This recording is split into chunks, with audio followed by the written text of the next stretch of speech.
21 जून को होने वाली नीट यूजी परीक्षा को लेकर केंद्र सरकार पूरी तरह अलर्ट मोड में है। पेपर लीक विवाद और परीक्षा रद्द होने के बाद शिक्षा मंत्रालय इस मेडिकल एंट्रेंस एग्जाम को फुल प्रूफ तरीके से कराने की तैयारी में जुट गया है। इसी को लेकर केंद्रीय शिक्षा मंत्री धर्मेंद्र प्रधान लगातार उच्च स्तरीय बैठकें कर रहे हैं, जिसमें परीक्षा की सुरक्षा व्यवस्था और छात्रों की सुविधाओं पर विस्तार से चर्चा की जा रही है। वहीं दूसरी ओर सेंट्रल एजेंसी सीबीआई इस पूरे मामले की बारीकी से जांच कर रही है और संदिग्धों पर शिकंजा कस रही है। नीट पेपर लीक मामले में सीबीआई ने देश भर में ताबड़तोड़ कार्रवाई करते हुए अब तक 10 से अधिक आरोपियों को गिरफ्तार किया है। जांच में महाराष्ट्र, बिहार, राजस्थान और हरियाणा सहित कई राज्यों में फैले एक संगठित नेटवर्क का पर्दाफाश हुआ है। इस नेटवर्क में एनटीए से जुड़े प्रोफेसर और कोचिंग संचालक तक शामिल हैं।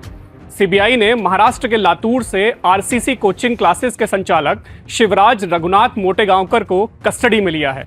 आरोप है कि उसने परीक्षा से 10 दिन पहले ही गेस्ट पेपर और आंसर की कुछ छात्रों को मोटी रकम लेकर बेच दी थी। जांच में यह भी पता चला है कि पेपर लीक से अर्जित की गई काली कमाई से पेपर लीक गिरोह के सरगना शिवराज रघुनाथ ने लातूर में 8 एकड़ जमीन खरीदी थी और इस जमीन पर वह स्कूल और कॉलेज खोलने की तैयारी में था। सीबीआई अब उसके फोन कॉल, जमीन खरीद और आर्थिक लेन देन की भी जांच कर रही है। इस बीच सीबीआई ने शिवराज रघुनाथ मोटेगांवकर के बेटे और पत्नी से भी पूछताछ की है। जांच में पता चला है कि पेपर लीक नेटवर्क से पुराने संबंध उसके थे। आपको जानकर हैरानी होगी कि उसकी कोचिंग आरसीसी में पढ़ने वाले कई छात्रों ने नीट 2025 की परीक्षा में भी बड़ी सफलता हासिल की थी। यहाँ के कुल 19 छात्रों का चयन एम्स जैसे संस्थानों में हुआ था। सूत्रों के अनुसार मोटेगांवकर ऐसे छात्रों को चुनता था जो आर्थिक रूप से मजबूत होते हैं, पढ़ाई में औसत से बेहतर हों। उनके परिवारों से कथित डील के बाद इन छात्रों को नियमित बैच में शामिल किया जाता था। बताया जा रहा है कि परीक्षा से पहले अंतिम 15 दिनों में इन छात्रों को 1-on-1 मेंटरिंग के लिए बुलाया जाता था। पेपर मिलते ही छात्रों को सवाल और जवाब याद कराए जाते थे। सीबीआई को इस प्रक्रिया से जुड़े कुछ वीडियोज भी मिले हैं, जिससे यह पूरा घटनाक्रम साफ हो गया है। जांच एजेंसी के अनुसार मोटेगांवकर पुणे की ब्यूटिशियन मनीषा वाघमारे के जरिए प्रोफेसर कुलकर्णी और मनीषा मांढरे के संपर्क में था।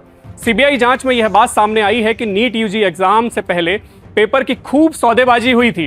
पेपर लीक गिरोह ने पेरेंट्स की हैसियत देखकर 5 लाख रुपए से लेकर 50 लाख रुपए तक में इस पेपर का सौदा किया था, जिसमें वे पहले टोकन मनी लेते थे और बाकी रकम एग्जाम के बाद। हैरानी की बात यह है कि पेपर लीक गैंग ने पेरेंट्स से ब्लैंक चेक और छात्रों के ओरिजिनल डॉक्यूमेंट तक रख लिए थे बतौर गारंटी।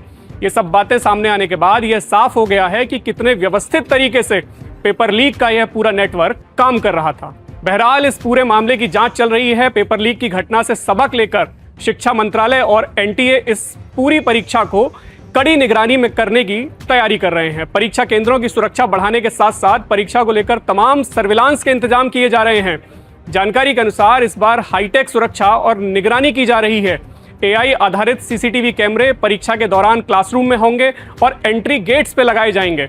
परीक्षा केंद्रों के भीतर मोबाइल नेटवर्क, ब्लूटूथ और वाईफाई को पूरी तरह से ब्लॉक करने के लिए 5G जैमर की व्यवस्था इस बार की जा रही है और परीक्षा केंद्रों की लाइव फीड के लिए सेंट्रल कंट्रोल रूम भी तैयार किया जा रहा है, जिसका 24 घंटे मॉनिटरिंग की जाएगी। सॉल्वर गैंग और पेपर लीक माफियाओं पर शिकंजा कसने के लिए बायोमेट्रिक और फ्रिस्किंग टेक्निक का सहारा लिया जा रहा है।